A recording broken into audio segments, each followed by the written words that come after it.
It's really exciting to bring these three works on paper by Schiele to the market right now. You feel almost the presence of Rudolf Leopold, the great Schiele collector, who was the founder of the Leopold Museum in Vienna. Only a collector that was as obsessive and had such a finely tuned eye probably would look for these very various aspects of a single artist. Yes. I mean, these are really an absolutely exceptional group.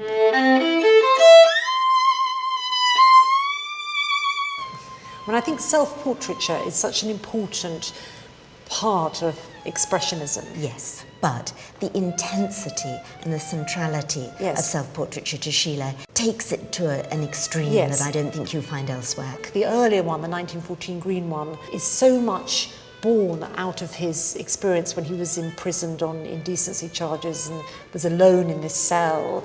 It's much more hermit-like, the concept of the artist as seer, inward-looking. Definitely. Yeah. And I love the contrast between the face, the closed eyes, the skull-like face. Yes. And the brushwork is obviously much broader and more and bolder. And really, I think it's interesting the way that the subject and the treatment hang together.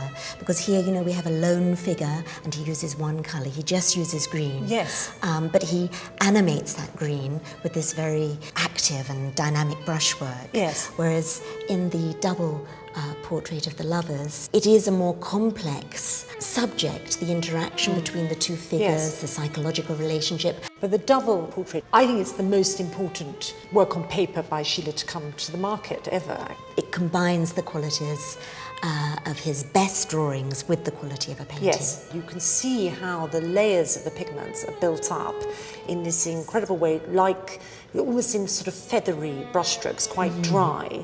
And also the way the two figures kind of morph into each other. I mean, it was executed in 1914, 1915, so it's just at the kind of moment that Schiele is about to, or maybe has already left his mistress Wally for his wife Edith. Yes. And all that kind of transition of separation and longing is all somehow epitomized in this intense double portrait. It's incredibly erotically charged and sexual, but then they are clothed, so you've got this whole, you know, play, because of course some of his great double portraits are nudes. And here he's almost quite bourgeois in his dress. And I think this is very much a signal of him wanting to come back into society After this period of real trauma and isolation when he's imprisoned in 1912.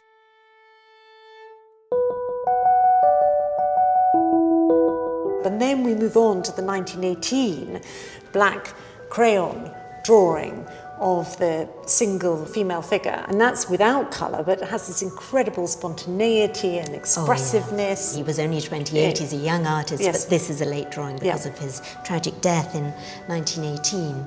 But this drawing is the essence of his draftsmanship, isn't it? Where just with the most summary and, as you say, spontaneous line, he can capture a subject purely through line. As I say, he's a natural draftsman, isn't he?